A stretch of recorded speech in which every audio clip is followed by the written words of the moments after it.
Hello, good morning, welcome to the gun shop. We're here today with the Fabarm Axis RS12, a gun that we are not in love with, but really like. I think it represents some brilliant value for money. Fabarm as a company are actually owned by Caesar Guerini, who make much higher end guns than these guys do. Imagine, if you will, like a development squad. I have heard people go, oh, Caesar Guerinis are made out of Fabarm parts, but it is actually kind of the other way around nowadays. Really well finished, beautiful laser engraved barrels. Absolutely lovely bit of engraving on the black action with probably not quite real gold, but a golden RS12 there. Gold plated trigger, adjustable Monte Carlo stock, and actually they just come up and handle very nice. For the floating barrels, they still actually represent a fair bit of front end weight. However, that doesn't feel altogether terrible in a gun that doesn't weigh a lot. It feels and balances a bit different to any other gun I've held recently. For a front heavy gun, the weight distribution is odd, I'll give it that.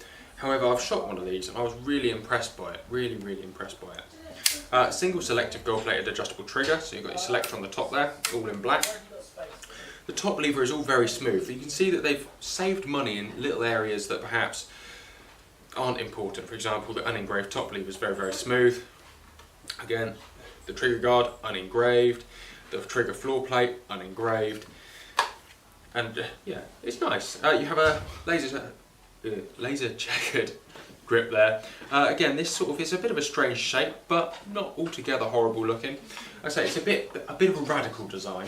You can see they've tried to copy the Summit Ascent by Caesar Guerini a little bit. However, it's half the price. So you've obviously got a few cuts in terms of design. A few things are a lot simpler, less finished perhaps. But the fundamentals of a good gun are there. Things I don't particularly like about it, although it's got a palm swell, it's not quite full enough. And the grip's a little bit too full. It all feels a little bit, my hands are fairly large but not massive. It just feels like I'm being encroached upon. The grip doesn't quite fit my hand that nicely. However, you know, that is a real personal thing, obviously. Apart from that, everything about it's really nice. From the way it comes apart, it's very traditional. Lever release, not the push button that the Caesar Guerini's got. The finish on the action, it's not jewelled, but you've got a lovely, just very pleasing to the eye, certainly. Very modern gun, but I think it sort of represents what it is quite well. Apart from that, the whole point of this gun is to represent great value for money, like I said. It's got adjustable comb, comes with a full set of multi-choke, extended, silver and red, hyperbolic Axis HP chokes. Not entirely sure what that means, but it sounds pretty good. It's a real good line. You've got pistol grip, grade 2 walnut stock, big squidgy pad, okay, adjustable comb, step up rib, twin bead sight.